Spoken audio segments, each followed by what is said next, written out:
મારું નામ ડૉક્ટર પ્રતિક વણજારા, અધ્યાપક સહાયક, MP Shah commerce college, Surendranagar.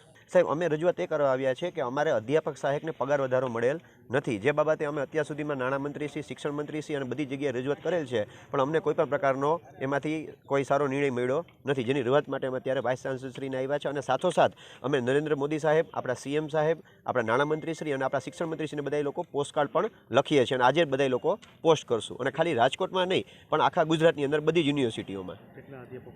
અત્યારે અમે સૌરાષ્ટ્ર યુનિવર્સિટીના 200 અધ્યાપકો સાથે આવ્યા છીએ આવેદનપત્ર દેવા. મુખ્ય માંગ એ છે કે જેમ સરકારે બધા જ લોકોને 30% પગાર વધારો આપ્યો છે, એવી રીતે અમને પણ 7મા પગાર મુજબ 57,700 વત્તા 30% પગાર વધારો આપવા વિનંતી છે. હા, અમે અત્યારે 29 તારીખ સુધીમાં બધી જ યુનિવર્સિટીમાં આ રીતે બધા જ VCને આવેદનપત્ર આપશું અને 29 તારીખ સુધીમાં જો કોઈ એનો નિર્ણય નહીં આવે તો 1 તારીખ સુધી અમે બધા લોકો ગાંધી ચિંધ્યા માગે ગાંધીનગરમાં ધરણા જ કરશું.